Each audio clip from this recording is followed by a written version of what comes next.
오늘은 사무엘아 하나님 마음에 드는 사람 다윗 5번째 시간입니다.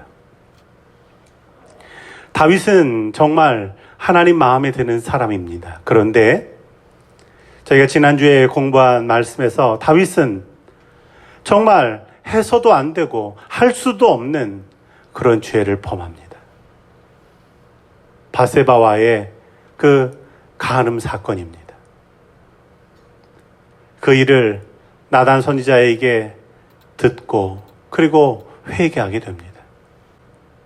회개할 때 하나님께서 다윗을 용서하시지만 그러나 하나님은 다윗을 징계하겠다고 하셔서 여러 가지 징계를 받게 됩니다. 그런데 그 문제가 거기서 끝나지 않습니다.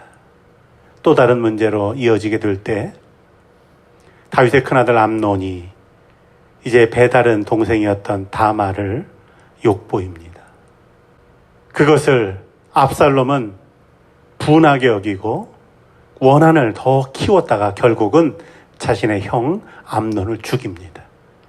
그리고 압살롬은 이제 도망가서 3년을 있게 됩니다. 이런 모습을 볼 때 다윗이 하나님 마음에 드는 사람이었지만 그러나 그가 완전한 사람은 아니었구나라는 사실을 보게 됩니다. 또한 그가 나라를 통일하고 나라를 다스리는 데에는 부족함이 없었지만 그러나 자신의 가정을 또 자신의 자녀를 양육하는 데에는 부족함이 많았다라는 것을 보게 됩니다. 다윗의 이런 모습을 통해서 우리는 반면 교사를 삼게 됩니다. 자, 오늘 우리가 함께 나눌 말씀은 이제 14장 1절에서 33절까지는 자녀 양육에 실패한 다윗입니다. 암논과 압살롬, 다말의 일들을 겪으면서 다윗은 그 문제를 제대로 처리하지 못합니다. 압살롬이 멀리 떠나 있게 될 때 다윗의 장군 요압은 그러나 다윗의 마음이 어떠한가를 분명히 알게 됩니다. 사무엘하 14장을 보면요. 14장 1절에 보면 다윗의 마음이 압살롬을 향해 있다라는 겁니다. 자, 이것을 알게 된 요압은 한 가지 일을 계획합니다. 그 일이 바로 드고와 여인의 비유입니다. 요압은 드고라고 하는 지역에 있는 한 여인을 데려다가 그 여인에게 다윗 왕에게 가서 한 가지 이야기를 하라라고 말합니다. 그 이야기의 시나리오는 누가 짭니까? 요압이 짭니다. 요압이 짜서 이제 이 드고와의 여인에게 말하게 됩니다. 그 내용은 이런 겁니다. 이 드고와 지역의 여인이 다윗 왕을 찾아가서 말합니다. 나는 과부입니다. 나에게는 두 아들이 있습니다. 그런데 이 두 아들이 어느 날 싸웠습니다. 싸우다가 큰아들이 둘째 아들을 죽이고 말았습니다. 그런데 우리 지파의 사람들이 이 사실을 알고 찾아와서 동생을 죽인 그 대가로 큰아들을 죽이겠다라고 그렇게 말하는 겁니다. 난 어떻게 하면 좋습니까? 난 과부라서 남편도 없는데 둘째 아들 죽고 큰아들마저 죽으면 난 어떻게 합니까? 이런 이야기를 듣게 될 때요. 다윗이 뭐라고 말하냐 하면 내 아들의 머리카락 하나도 땅에 떨어지지 아니하리라 라고 그렇게 말합니다. 내가 왕의 권위를 가지고 절대로 그 큰아들 죽이지 못하도록 막아주겠다 이렇게 말합니다.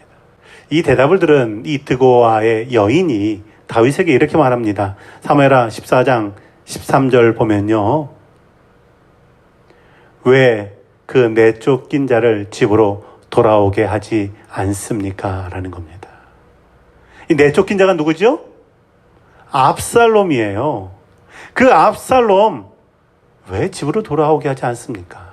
이미 암논은 죽었는데 이 압살롬마저도 죽게 만들 겁니까? 이런 내용입니다. 이 이야기를 들은 다윗은 압살롬을 다시 예루살렘으로 돌아오도록 했다라는 겁니다. 이 드고와 여인의 비유를 보면요. 우리가 생각나는 사람이 있습니다. 누구냐 하면요. 나단 선지자예요. 나단 선지자와 드고와 이 여인의 그 비유에는 차이가 있습니다. 나단이요,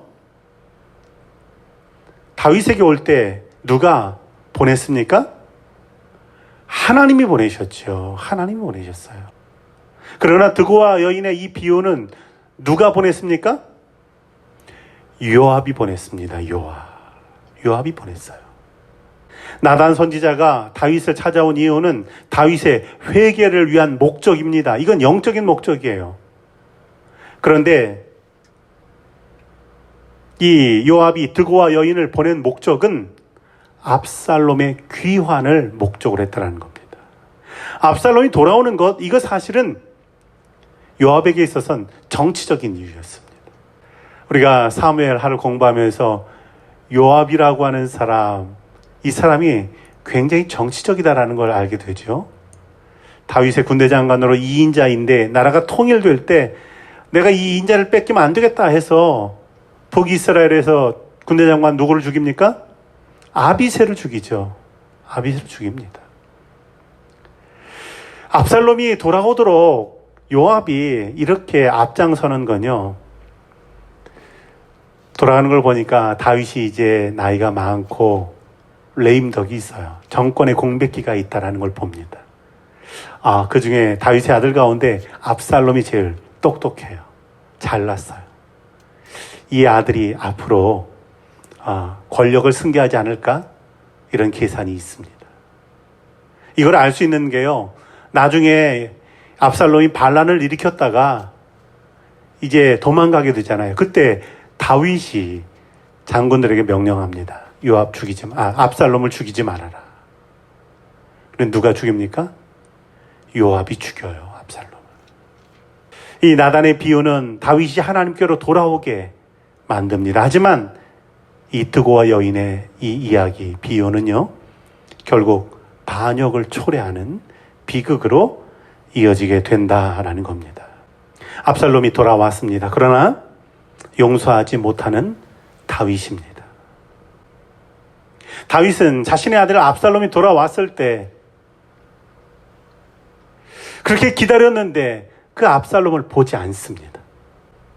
만나지 않는 이유, 그것은 아버지의 사랑으로 그를 다시 보기를 원했지만, 그러나 암논을 죽였다라고 하는 것을 생각할 때, 암논을 죽였다라고 하는 걸 생각하게 될 때, 이 다윗은 그 마음속에 용서하지 못했던 것입니다. 용서하지 못하는 그 마음이 하나님 앞에서 해결되지 않았습니다.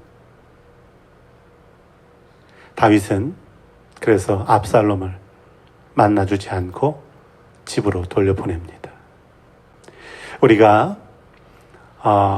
이런 용서, 특별히 가정에서의 용서라고 하는 주제를 대할 때요, 때로는 회개하지 않았을 때에도 먼저 용서해야 될 때가 많이 있습니다.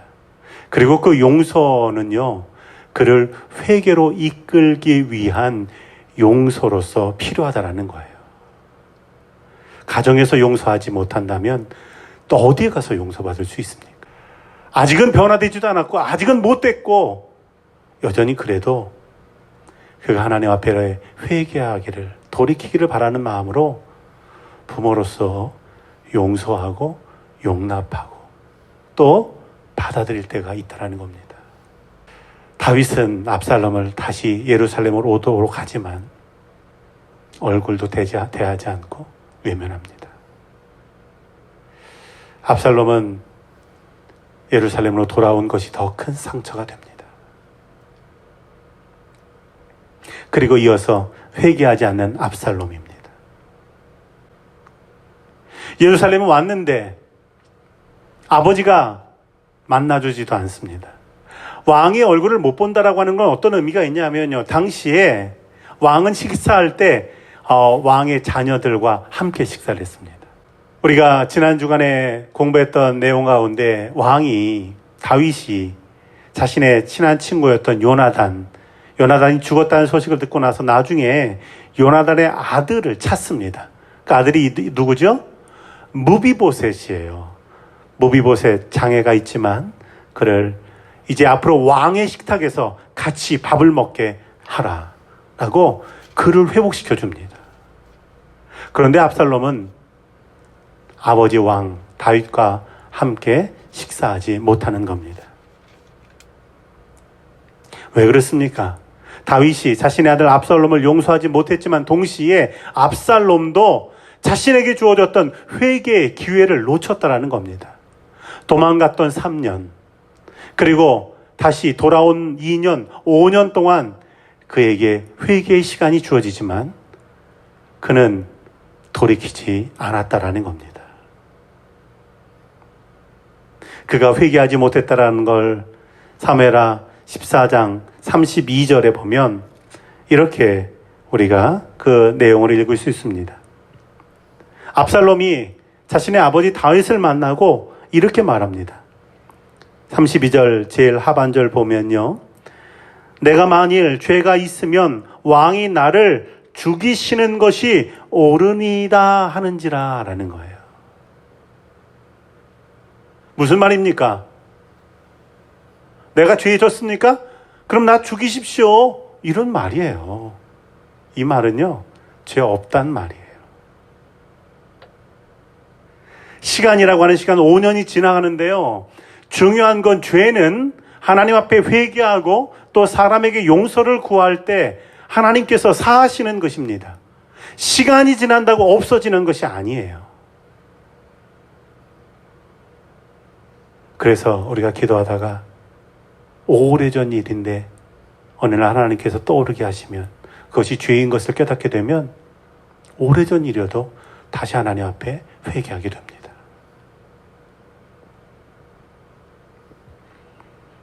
죄가 있으면 날 죽이십시오. 이렇게 말하는 그 아들. 마지막 33절에서요. 다윗이 압살롬에게 입맞췄다라고 그렇게 말해요. 이 입맞춤은요. 용서와 화해의 입맞춤이 아닙니다. 배신의 입맞춤입니다. 배신의 입맞춤 유명한 사람 누구죠? 가룟 유다. 가룟 유다가 예수님 팔 때요. 예수님한테 와서 입맞췄어요. 결국 용서하지도 못하고 또 회개하지도 못한 다윗과 압살롬의 관계입니다. 이 다윗과 압살롬의 관계를 볼 때 우리가 신약 성경에 떠올리는 예수님의 비유가 있잖아요. 돌아온 탕자의 비유. 둘째 아들이 아버지에게 내 재산 다 주십시오. 아버지 죽고 나서 주면 무슨 소용이 있습니까? 살아있을 때 주십시오. 그래야 내가 그 재산 가지고 좀 마음대로 살겠습니다.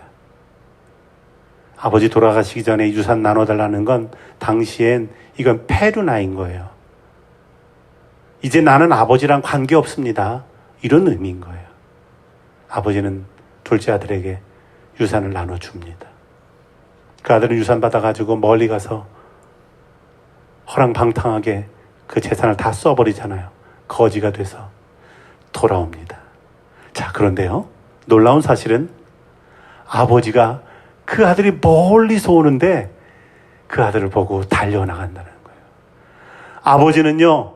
그 아들에게 잘못했습니다. 이런 말 듣기도 전에 이미 용서하고 있어요. 아버지가. 용서하고 있어요. 그 아버지의 용서, 그것을 경험한 아들은요. 아버지에게 이렇게 말합니다. 누가복음 15장 21절 말씀이죠. 우리 한번 함께 읽겠습니다. 아들이 이르되 아버지 내가 하늘과 아버지께 죄를 지었사오니 지금부터는 아버지 아들이라 일컬음을 감당하지 못하겠나이다 하니라는 겁니다. 다윗과 압살롬의 관계가 이 돌아온 탕자와 아버지의 관계가 되었더라면 행복했을 텐데 그렇지 못했습니다. 가정에서 아내는 남편을, 남편은 아내를 용서하고 부모는 자녀를, 또 자녀는 부모를 용서할 때 그때 하나님께서 그 가정을 더욱 복 있는 가정으로 세우시는 걸 믿으시기 바랍니다. 자, 이제 15장 1절부터 19장 8절까지는 반란을 당하는 다윗입니다.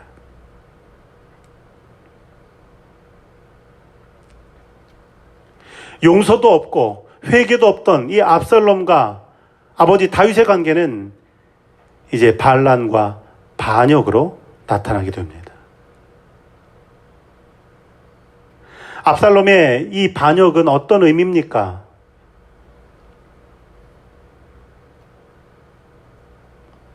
압살롬의 반역은요, 첫 번째로는 하나님의 계명을 어긴 거예요.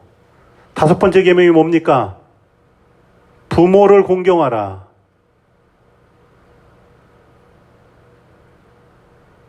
부모를 공경하라고 한 이 계명을 어긴 거예요. 공경하지도 못하고 오히려 부모를 업신여깁니다. 업신여겨요.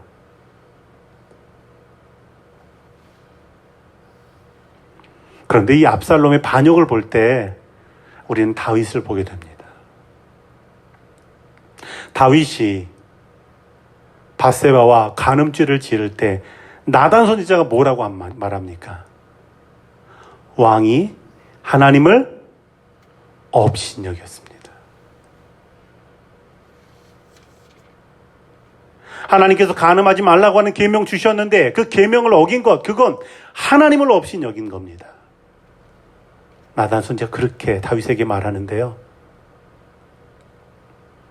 압살롬이 역시 하나님 말씀을 업신여기고 하나님을 업신여깁니다. 또 압살롬의 반역의 두 번째 의미는요, 하나님께서 기름 부어 세우신 종에 대한 반역인 거예요. 하나님께서 기름 부어 세우신 종에 대한 반역은 하나님에 대한 반역이라고 하는 것입니다.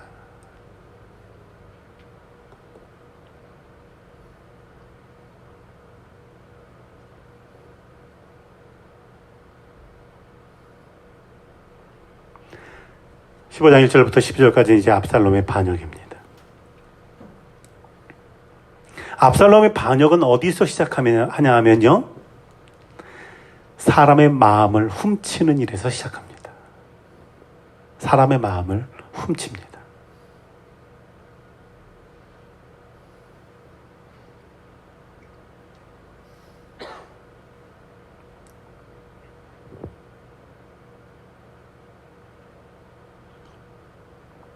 자, 사람의 마음을 훔칠 때요, 첫 번째로는 먼저 이제 반역을 준비합니다. 15장 1절 말씀을 보면 압살롬이 자기를 위하여 병거와 말들을 준비하고 호위병 50명을 그 앞에 세웠다라고 말씀합니다.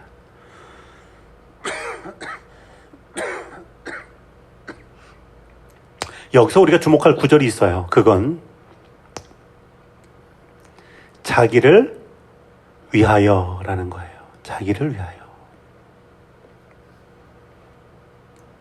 압살롬의 반역이 아버지 다윗이 왕으로서 제대로를 감당하지 못하기 때문에 백성을 위해서 하는 것이 아니고, 아버지 다윗이 우상을 숭배하고 악한 일을 하기 때문에 하나님을 위해서 반역하는 것도 아니고 자기를 위해서 반역하고 있는 겁니다. 압살롬은 오직 자기를 위해서 사는 사람입니다. 자기를 위해서라면 누구도 죽이고 무엇이든지 빼앗고 욕심을 채리는 사람입니다.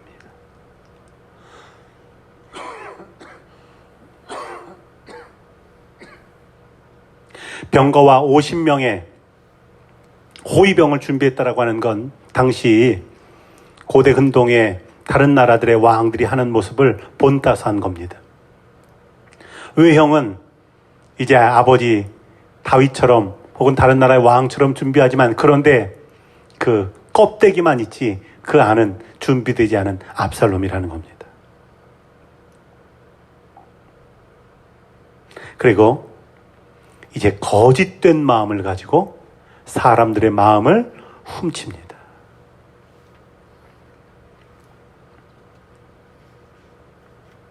압살롬은 왕에게 재판을 받으러 오는 사람들에게 좋은 말, 친절한 행동을 하고 사람들의 환심을 삽니다. 자, 그런데요, 이 환심을 살 때 압살롬이 이런 말을 해요. 15장 3절 말씀을 보면 압살롬이 그에게 이르기를 보라, 내일이 옳고 바르다마는 내 송사를 들을 사람을 왕께서 세우지 아니하셨다라는 거예요. 사람들이 이제 송사가 있어서 왕을 찾아올 때 자기가 나서서는 이런 말을 합니다. 아, 네가 잘못한 게 아니야. 왕이 지금 이 일을 처리할 사람을 세우지 않았어. 아니, 있지도 않은 일을 말이죠. 왕에게 화살을 돌리고 비난하기 시작하는 거예요.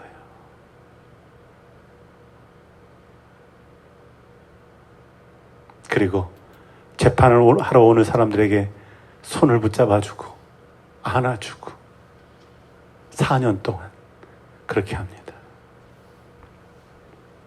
그 일이 사람들의 마음을 훔치게 됐다라고 성경은 표현합니다.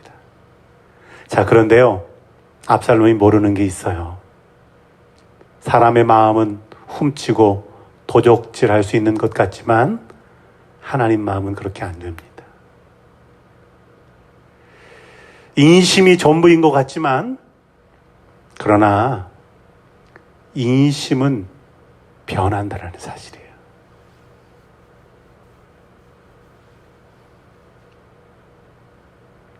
압살롬을 향한 하나님의 마음은요, 그가 돌아오기를 기다리는 마음이에요.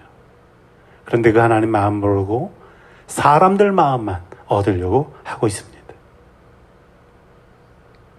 그리고 이 거짓된 마음 가지고 사람들의 마음을 얻고요, 그리고 이제 스스로 왕이 됩니다. 스스로 왕이 되는 과정도 거짓말이에요. 압살롬이 아버지 다윗에게 이렇게 말합니다. 아버지, 제가 도망가 있는 3년 동안 서원한 게 있습니다. 헤브론에 가서 내가 그 서원을 갚겠습니다. 그리고요, 미리 사람들 쭉 보내가지고 나팔을 불면 전국 방방 곳곳에서 이제 압살롬이 왕이 됐다라고 소리치라는 거예요. 사람들 마음을 얻었으니까요. 사람들이 또 돌아다니면서 압살롬이 왕이 됐다 소리치면 이미 압살롬을 그 마음에 둔 사람들은 아, 그렇게 됐구나. 전후 과정 다 의미 없이, 과정 알 필요도 없이 아, 이제 압살롬이 왕이다 생각하게 되는 겁니다. 더 놀라운 일은요, 15장 11절에 보면 압살롬이 이것을 꾸몄는데 알지도 못하는 사람들이 그저 따라가기만 하는 사람들이 있더라는 거예요. 악한 계획이 또 악한 자리라고 여겨진다면 그리스도인은 가지 않는 것입니다. 헤브론은 어떤 곳입니까? 다윗이 처음 유다의 왕이 됐던 곳이에요. 자신의 아버지를 흉내내서 헤브론 가서 이제 내가 왕이 됐다라고 말한 겁니다. 그러나 이 압살롬이 헤브론에 가서 왕이 된 것과 다윗이 헤브론에서 왕이 된 건 달라요. 다윗은 어떻게 됐습니까? 사울이 죽었을 때 하나님께 물어요. 하나님, 내가 어떻게 하겠습니까? 그때 하나님께서 명령하시죠. 헤브론으로 가라. 다윗이 헤브론으로 간 건 하나님 말씀을 따라서 간 거예요. 그런데요, 압살롬은 아닙니다. 자신이 악한 계획을 하고 헤브론에 간 거예요. 헤브론에 갔을 때 하나님께서 기름 부으십니다. 그래서 왕이 돼요. 그런데 압살롬은 그냥 스스로 내가 왕이다 소리치고 만 것입니다. 교활한 마음 가지고 사람들의 마음을 얻고 스스로 왕이라고 말하지만 그러나 하나님은 인정하지 않으십니다. 하나님 인정하시지 않게 될 때 그건 결국 실패하는 일이 되고 마는 것입니다. 자, 이어서 15장 13절에 37절까지는 예루살렘에서 도망치는 다윗입니다. 압살롬이 반역을 일으키게 될 때요, 다윗이 도망을 가는데 이 압살롬이라고 하는 의미가 무엇입니까? 압살롬이라는 의미는 아버지의 평안이라는 거예요.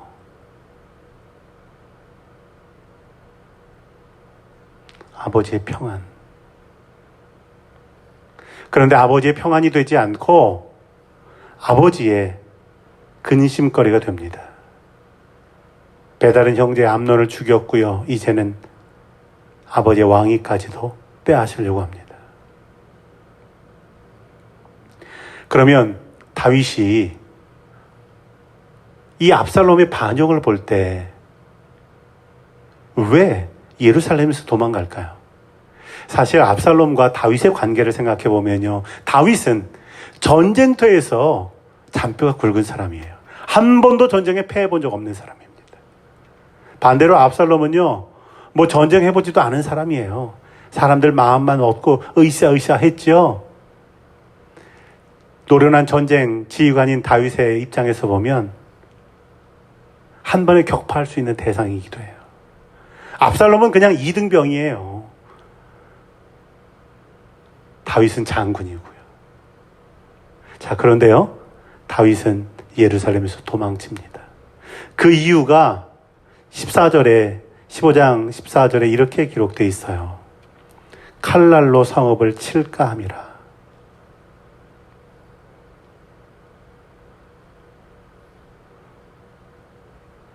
칠까 하노라. 무슨 말입니까? 자신의 아들 압살롬과 이 예루살렘에서 전쟁을 하면 예루살렘에서 무고한 사람들도 죽게 돼요. 아니, 지금 압살롬의 편에 서 있지만 그게 정확히 무슨 의미인지도 모르는, 그래서 얼떨결에 뭣도 모르고 따라했던 그 사람들도 전부 죽게 돼요. 뿐만 아니라 그 성도 일정 부분 파괴되게 됩니다. 그 모든 걸 다 내려놓고 도망가기를 선택하는 겁니다. 그 선택이 쉽지 않습니다. 성경을 보면요, 맨발로 머리를 가리고 울며 갔다라는 거예요. 울며. 다윗을 따르는 사람들도요, 울며 그 길을 갔다라는 겁니다. 예루살렘으로 도망치는 이 다윗의 삶, 그 길은 어떤 의미가 있습니까? 13절에서 23절까지는 다시 광야길로 나서는 다윗이라는 거예요. 다시 광야길로 나서는 다윗.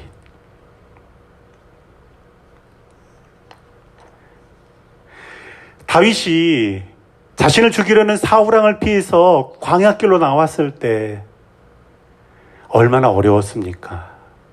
얼마나 오랜 시간 동안 도망자로 살았습니까? 그거 다 뒤로 하고 이제 왕이 돼서 예루살렘에서 이제 평안히 사는데 다 내려놓고 다시 광야로 나가게 된 거예요.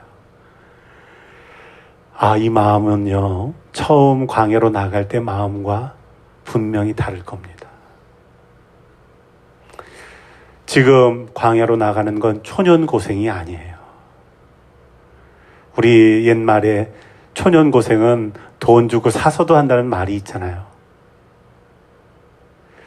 그때는 정말 그게 어떤 의미인지도 모르고 그냥 견디고 참고 이기고 그래서 여기까지 왔는데 그 다 내려놓고 그 길로 다시 간다고 할 때 이걸 어떻게 받아들입니까? 그런데요, 다시 나가는 광야길이지만 그러나 하나님께 함께라면 그 길은 다시 우리를 회복시키는 축복의 길이고 축복의 자리라는 사실을 기억하시기 바랍니다. 다윗은요, 포기하지 않았어요. 광야길로 나간다는 건 사람들 보기 수치스러운 일이고요. 스스로에게도 모욕적인 일이고요. 어떻게 보면 자존감이 다 무너지는 일이기도 해요. 그런데 다윗은 다 지나갑니다. 광길로 나왔는데, 그런데요, 하나님께서 위로해 주시는 사람들이 있어요. 어떤 사람이냐면 이때라는 사람이에요. 이때라는 사람. 네가 어떻게 지금 나를 따라오느냐, 넌 그냥 네 갈 길 가라. 그럴 때 이때가 이런 말합니다.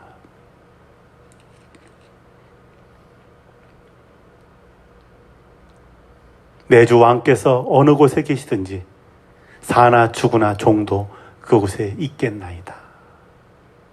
다윗은 지금 가진 건 아무것도 없는데요, 그런데 사람 하나 남았어요.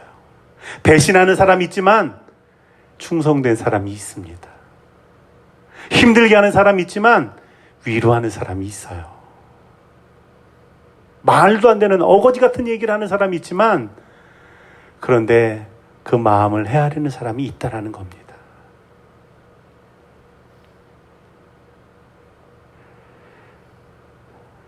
다윗은 광야 길로 나가지만 그러나 외롭지 않게 가게 됩니다. 우리 사랑하는 성도들이 우리 교회 공동체 안에 있게 될 때요, 우리 공동체의 다른 교우들이 내게 이런 사람, 나를 도와주고 나를 격려해주고 또 내 삶에 충성해주는 그런 복 있는 우리 교우들, 우리 교회 공동체 되기를 위해서 기도하시기 바랍니다. 자, 두 번째, 예루살렘을 버리고 도망하는데요, 이번에는 언약궤를 돌려보내는 다윗이에요. 다윗이 이제 예루살렘을 버리고 도망갈 때요, 제사장 사독과 다른 레위인들이 언약궤를 메고 다윗을 따라 나옵니다. 언약궤가 뭡니까? 하나님의 임재를 상징하는 거예요. 만약 다윗이 도망가는 입장에서 이 언약궤를 제사장들이 자발적으로 갖고 나온다면, 그래, 예루살렘은 그 껍데기다, 정통성은 여기 있다, 다윗이 그렇게 말할 수도 있겠죠. 사람들에게 하나님이 우리와 함께 하신다, 이걸 도망가는 사람들에게도 보여줄 수도 있어요. 자, 그런데 다윗은 사독과 제사장들에게 언약궤를 다시 메고 들어가라, 이렇게 말합니다. 그렇게 말하는 이유가요, 15장 25절 26절에 보면, 내가 여호와 앞에서 은혜를 입으면 도로 나를 인도하사 내게 그 궤와 그 계신대를 보이시리라. 그러나 내가 너를 기뻐하지 아니한다 하시면 선히 여기시는 대로 내게 행하시옵소서 하리라 라는 겁니다. 다윗이 어떻게 보면 가장 밑바닥에 있을 때예요. 모든 것 내려놓고 광야길로 나가는 그 순간. 그런데 다윗이 위대한 믿음의 고백을 합니다. 이 고백이 뭡니까? 주님의 뜻대로 이루어지기를 원하나이다 라는 고백이에요. 우리가요, 많은 기도 제목을 갖고 기도합니다. 때로 우리 교우들 중보기도 제목을 놓고 저도 기도할 때요, 그러나 마지막에 우리가 할 수 있는 기도는 주님의 뜻이 이루어지기를 원하나이다 라는 기도입니다.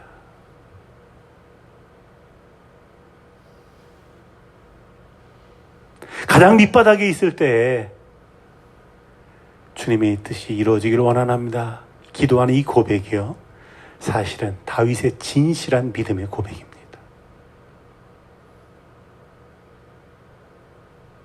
30절에서 37절까지는 하나님이 예비한 사람을 만나는 다윗이에요. 다윗은 또 다른 사람을 만납니다. 이 사람은요, 후세라는 사람이에요. 후세. 자, 그런데 다윗이 후세에게 이렇게 명령합니다. 너는 나를 따라오지 말고 예루살렘으로 가라. 예루살렘에 아히멜렉이 이제 압살롬의 그런 조언자가 될 텐데, 내가 가서 그 아히멜렉의 그 악한 괴계를 물리쳐라, 이런 사명을 주고 보냅니다. 그리고 결국 이 후세는요, 압살롬이 이 다윗을 죽이려는 계획을 막게 됩니다.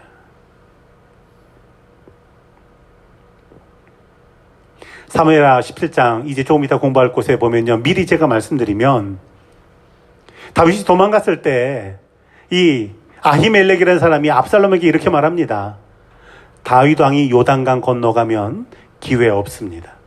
지금 내게 군사를 주시면 내가 가서 다른 사람 다 그대로 두고 다윗 왕만 죽이겠습니다. 그렇게 말해요. 아히멜렉은 이 전쟁에서 어떻게 하면 승리할 수 있는지 분명히 알고 있습니다. 자, 그런데요, 압살롬이 그때 이 후세에게 묻습니다. 어떻게 하는 게 좋을까? 그렇게 할까? 근데 후세가 이런 말을 해요. 아니요. 다윗 왕은요, 전쟁에 능한 분입니다. 다윗 왕이 지금 도망가고 있다고 가볍게 여기고 그냥 쫓아갔다가는 다 죽습니다. 군사 다 모아가지고 압살롬이 직접 데리고 몰고 쳐들어가십시오. 그렇게 말하고는 제사장한테 기별을 해요. 당시 다윗은요, 요단강 건너지 않습니다. 왜냐하면 금방 이 정변이 수습되지 않을까 이런 기대 갖고 있었거든요. 그런데 연락을 받습니다. 아, 압살롬이 날 죽이려고 하는구나. 그래서 요단강 건너갑니다. 압살롬은 그래서 다윗 왕을 죽일 수 있는 기회를 잡지 못해요. 그리고 다윗 왕이 전열을 정비해서 압살롬을 치게 될 때 압살롬은 전쟁에서 패하게 됩니다. 필립 얀시라고 하는 영성학자가 이런 글을 남깁니다. 우리는 종종 하나님을 뜻밖의 장소에서 만납니다. 전혀 예상하지 못한 뜻밖의 시련과 고난의 와중에서 하나님의 손길을 체험합니다. 라는 겁니다.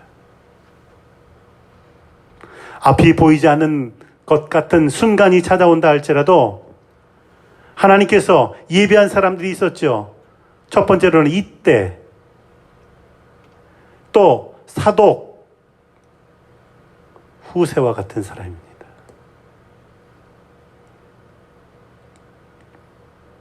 사도 바울이 선교 여행할 때요, 사도 바울에게는 브리스길라와 아굴라, 또 실라, 디모데 같은 사람들이 있었어요. 그럴 때 이방인을 향한 선교를 감당해냅니다. 감리교 운동을 시작했던 존 웨슬리 목사님에게 누가 있었습니까? 찰스 웨슬리가 있었어요. 찰스 웨슬리. 존 웨슬리 목사님은 굉장히 똑똑했어요. 옥스퍼드에서 공부했고요. 의학에도 조예가 깊었습니다. 존 웨슬리 목사님이 쓴 의학책은요, 지금껏 출간이 돼요. 이렇게 의학도이자 목사였던 존 웨슬리 목사님은 그런데요, 사람들에게 어떤 평가를 받았냐면 너무 차갑다는 평가를 받았어요. 왜냐하면 웨슬리 목사님은 뭐든지 너무 칼 같았어요. 그래서 조금이라도 틀리면 바로 내칩니다. 그런데요, 존 웨슬리 목사님이 탁 내치면 그 사람 누가 찾아갑니까? 찰스 웨슬리가 찾아가요. 찰스 웨슬리는 감성이 아주 따뜻한 사람이었거든요.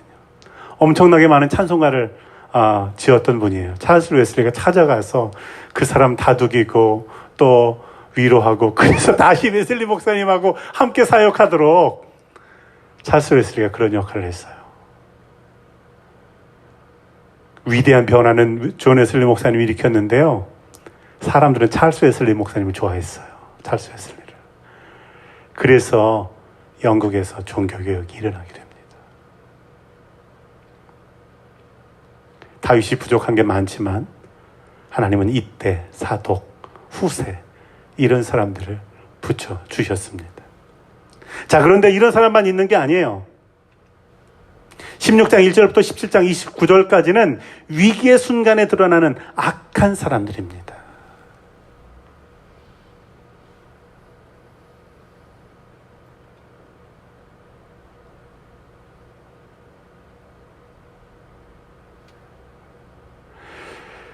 고사 성어 가운데 이런 말이 있어요. 주머니에 있는 못은 언제든지 삐져나온다. 주머니에다 못 집어넣으면요, 그냥 안전한 것 같지만 어느 날 이 못이 삐져나와가지고 내 몸을 찌르게 돼 있어요. 위기의 순간에요, 악한 사람들이 드러납니다. 첫 번째로는 다윗을 속이는 시바라는 사람이에요.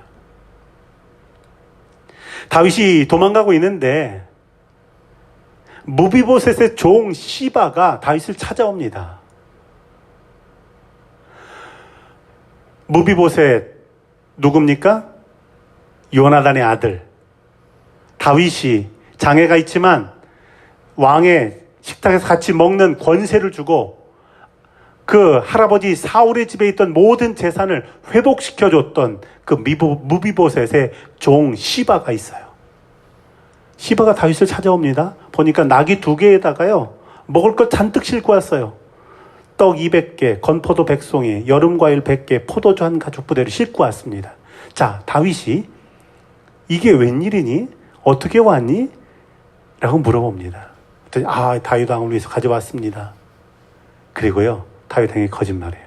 어떤 거짓말이냐 하면, 무비보셋이요, 지금 다윗 왕 도망갔다는 얘기 듣고요, 내가 이제 내 아버지의 나라를 찾겠다, 이렇게 말했다라는 거예요.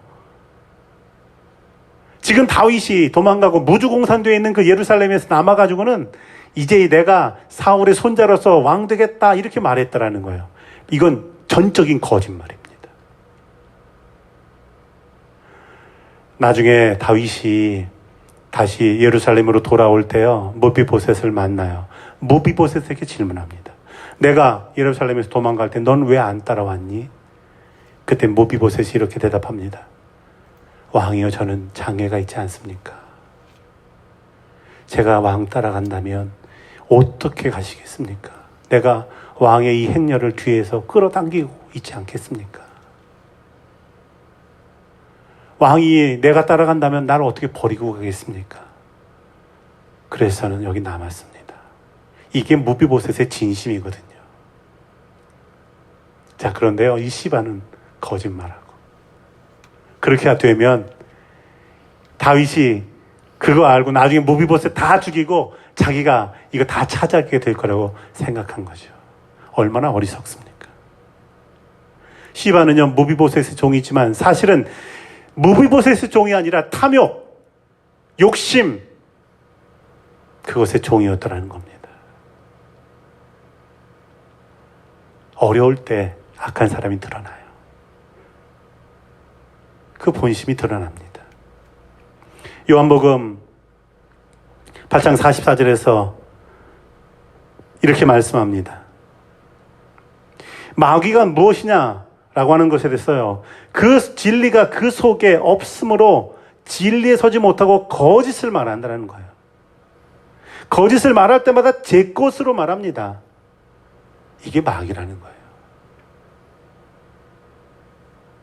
우리가 거짓말한다는 것, 특히 악한 계획과 악한 의도를 가지고 거짓말한다는 건 내가 사단의 도구로 지금 쓰이고 있다는 사실을 기억해야 됩니다. 그래서 절대로 거짓말하면 안 돼요. 거짓말하는 건요, 나를 죽이고 그 사람을 죽이는 거예요.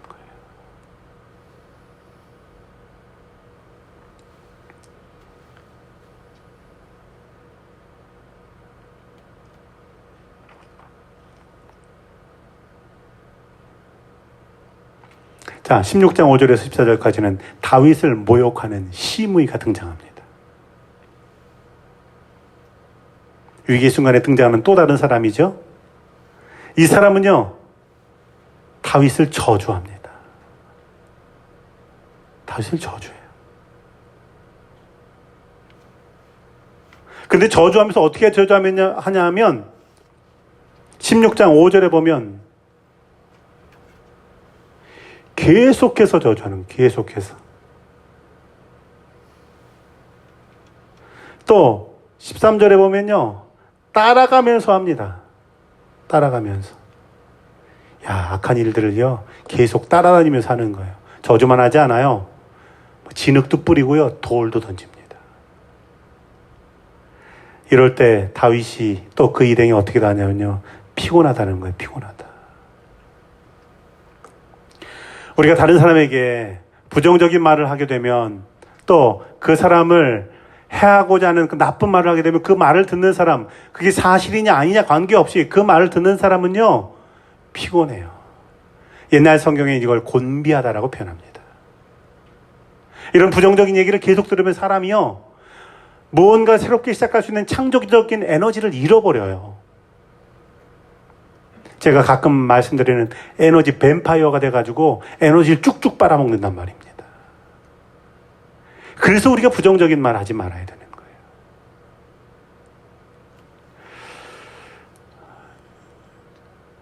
제가 최근에 이어령 교수의 인터뷰를 하나 읽었는데요. 이어령 교수가 22살에 논단에 등단해가지고요, 당시 원로 작가들을 향해서 글을 썼어요. 그 첫 번째 글이 우상의 파괴라는 글입니다. 이 우상의 파괴라는 글은요, 당시 논단에 있는 사람들을 향해서 신랄하게 비판하는 글이에요. 그런데 지금 이제 노년의 때 이어령 교수가 이런 말 하더라고요. 내가 젊을 땐 몰랐는데 뭘 부정하는 건 정말 쉬운 일이더라. 그런데 긍정하는 일이 참 어렵더라. 뭔가 반대하는 건 아주 쉬운 일인데 뭔가를 찬성하는 일이 참 어렵더라. 그런 말을 인터뷰에 합니다. 이제 몸에 병도 있고 인생의 마지막 순간이어서 사람들이 늘 안부를 묻는데요. 죽음에 대해서 질문했어요. 죽음이 뭐라고 생각합니까? 이어령 교수가 이런 대답합니다. 내가 죽음을 어떻게 알겠습니까? 죽음에 가본 사람은 아무도 없습니다. 죽기 직전 죽음 근처까지 가보지만 죽음을 아는 사람은 아무도 없습니다. 그래서 나는 탄생을, 생명을 이야기합니다. 이렇게 말하더라고요. 또 질문합니다. 아니, 요즘 신에 대해서 말씀을 많이 하는데 왜 그렇습니까? 신이 누굽니까? 이어령 교수가 이런 대답해요. 내가 어떻게 신을 압니까? 그가 기독교인이기 때문에 하나님이라고 말했겠지만 일반 신문이니까 신이라고 그렇게 표기했더라고요. 내가 어떻게 하나님을 압니까? 그 대답은 제가 신학교 1학년 때 처음 공부했던 명제였어요. 그 명제는요, 우리가 하나님을 알 수 있다면 그분은 하나님이 아니다라는 거예요. 아니, 인간이 이해할 수 있는 분이 하나님이라고요? 인간이 속속들이 파악할 수 있는 분이 하나님이라고요? 인간은 하나님을 알 수 없다. 이게 사실은 신학의 출발점이었습니다. 그래서 제가 신학교 1학년 때 마음에 두었던 명제는, 그래서 신학은 인간학이다라는 거예요. 하나님께서 사람들에게 보여주신 그 모습을 통해서 우리는 하나님을 알 수 있다라는 거였어요. 제게 참 많은 생각을 하게 한 그런 인터뷰였는데요. 뭔가를 부정한다라는 것, 부정적인 건 말하고 반대하는 건 그냥 말 한마디만 하면 되는 쉬운 일입니다. 그런데 긍정적으로 말하고 뭔가를 찬성하려는 건요, 말로만 되지 않는 일이에요. 함께 하는 일이에요. 그래서 어려운 일이다 라는 사실입니다. 시므이가요, 다윗이 왕권이 있을 때는 한마디 말도 못하가 도망가는 것 같으니까 비겁하게 쫓아가면서 모욕합니다.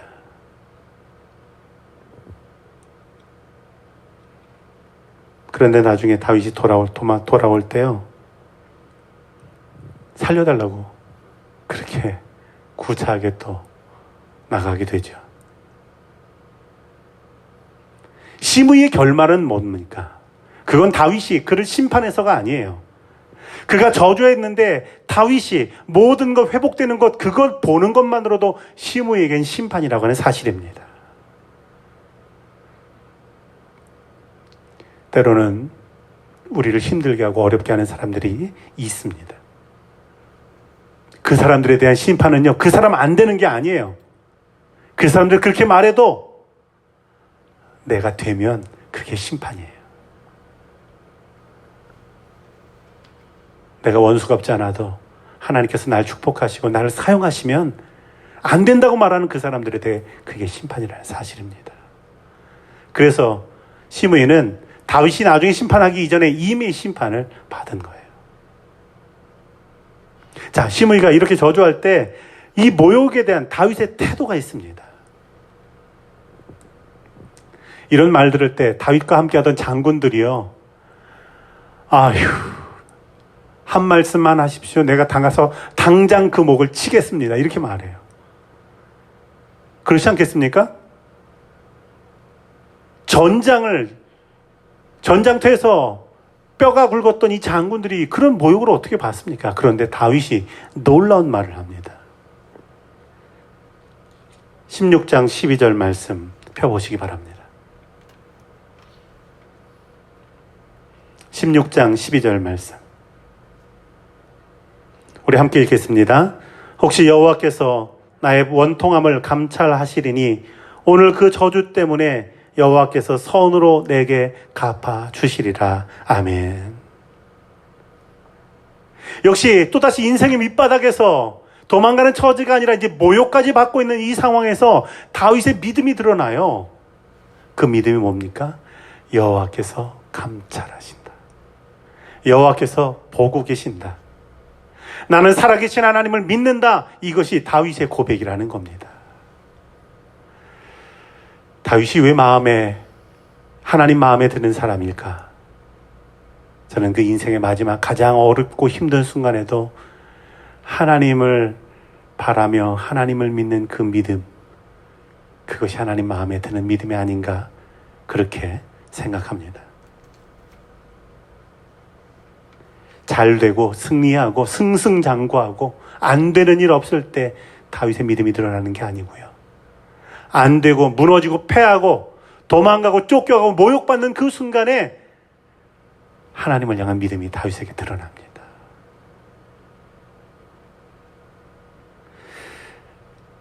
잠언 24장 17절 18절에서 이렇게 말씀합니다.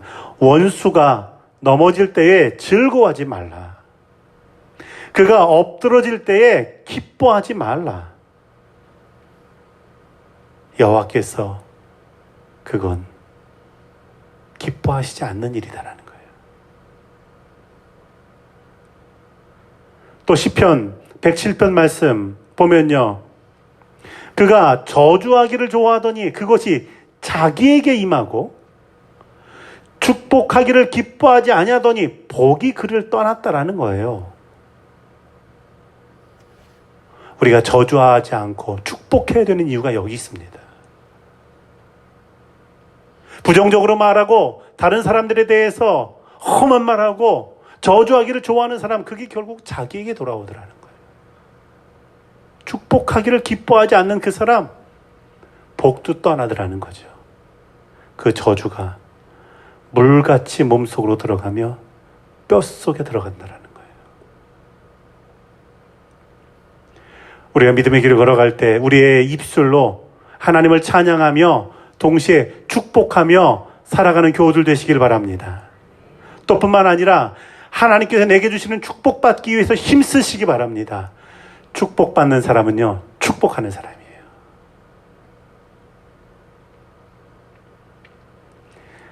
세 번째로 악한 사람, 아히도벨이 등장합니다.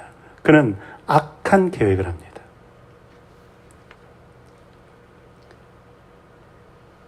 악한 계획은요, 다윗의 후궁을 차지하라는 거예요. 압살롬이 예루살렘에 들어왔는데 다윗이 후궁들을 남겨놓고 갔거든요.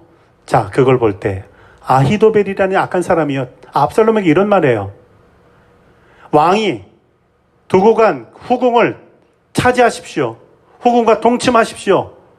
그러면 사람들이 당신이 얼마나 강한지를 알 겁니다. 아버지 다윗에게 수치를 주라는 거예요. 수치를 줘서 나를 높이라는 거예요. 다른 사람을 밟아서 나를 높이라는 거예요. 이게 악한 계획이죠. 천륜도 저버리고요.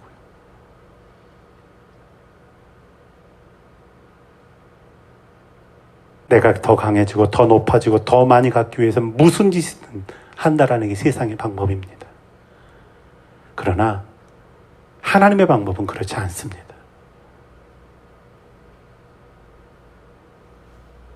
더 강해지려고 했던 압살롬이 강해집니까? 결국 망하고 마는 거예요. 중요한 사실은 압살롬이 그런 마음을 가진 게 아니라 아히도벨이 그런 악한 생각을 압살롬에게 주었다라는 사실이에요.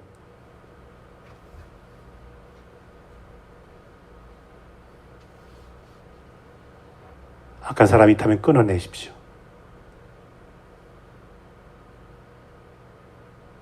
보지도 말고 만나지도 말고 연락하지도 말고 말도 섞지 마십시오. 악한 사람이 내게 영향 주지 않도록.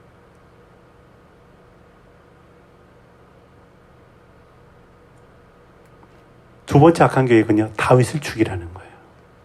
다윗을 죽이라.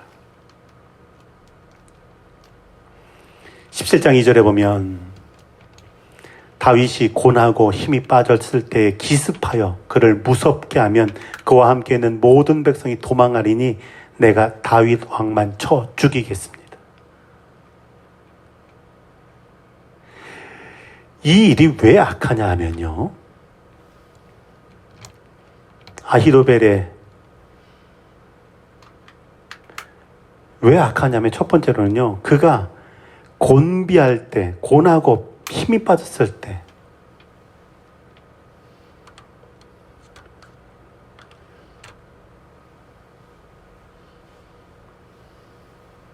그때 죽이라는 거예요.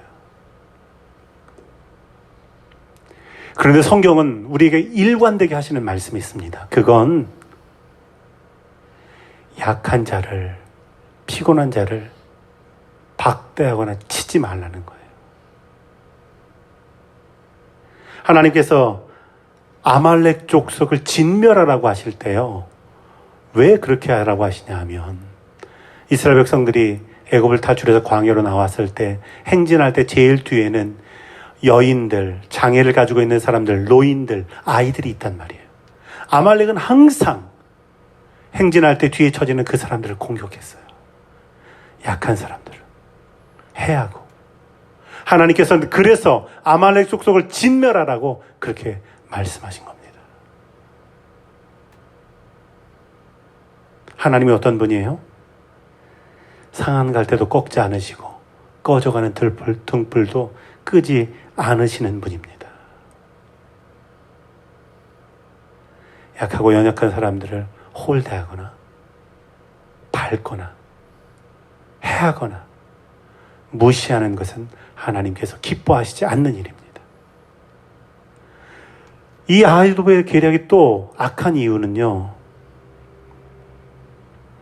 하나님께서 세우신 기름 부음 받은 종을 죽인다는 거예요.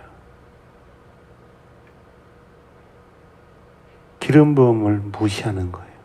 이건 누굴 무시하는 겁니까? 하나님 무시하는 거예요.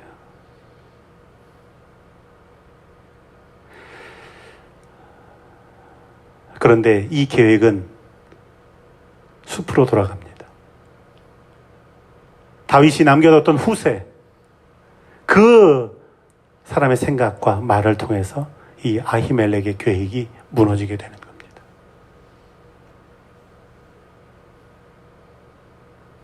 안 되는 일이 있을 때 사람에게 묻지 마십시오.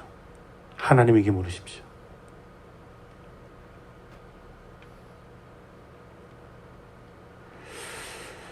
자, 마지막으로 스스로 죽는 아히도벨입니다.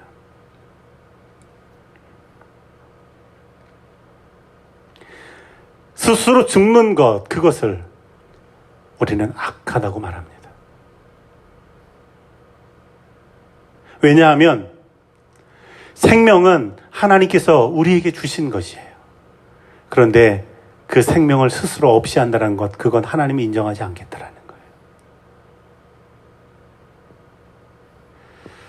스스로 목숨을 끊는 이들에 대한 연민의 마음을 갖게 됩니다. 또 얼마나 어려웠으면 그럴까라고 하는 동정의 마음도 우리는 갖게 됩니다. 스스로 목숨을 끊는 이들을 모욕하기 위해서 이런 말 하는 것이 아닙니다. 우리가 분명히 알아야 될 건 스스로 생명을 해하는 것은 하나님께서 기뻐하시지 않는 일이라는 사실입니다.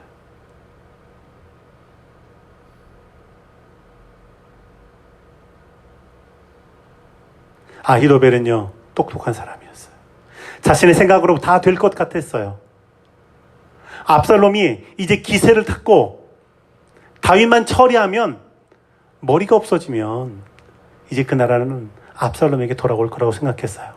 그런데 다윗을 죽일 수 있는 그 기회를 잃게 될 때 이 아히도벨은 압니다. 압살롬은 전쟁에 못 이긴다. 그 기회를 놓쳤기 때문에 이제 끝났다. 그리고는 포기합니다. 이 땅에 소망만 두면요, 이 땅의 일들이 안 될 때 소망이 없어집니다. 그러나 그리스도인들은요, 이 땅의 소망이 아니라 하나님의 나라의 소망이 있습니다. 그래서 포기하지 않습니다. 어떤 일이 있다 할지라도 자신을 파괴하지 마십시오. 자신을 건강하게 가꾸면 하나님께서 때를 따라서 사용하십니다. 다윗은요, 압살롬의 추격을 뿌리치고 요단강을 건넙니다. 마하나임이라는 곳에 이르러서 이제 전열을 정비하고 그리고 반격하게 됩니다. 우리 교우들의 삶 속에요, 다 내버리고 광야로 나가는 것 같고 주변에 순악한 말 하는 사람들만 있고 어렵게 하는 사람들만 있는 것 같지만, 그러나 그 순간에 하나님 살아계신 것 꼭 기억하시기 바랍니다. 하나님께서 내게 붙여주신 이때 사독, 후세와 같은 사람들이 있습니다. 그 사람들과 함께 새롭게 시작하고 또 출발하는 우리 교우들의 삶이 되기를 주의 이름으로 축복합니다.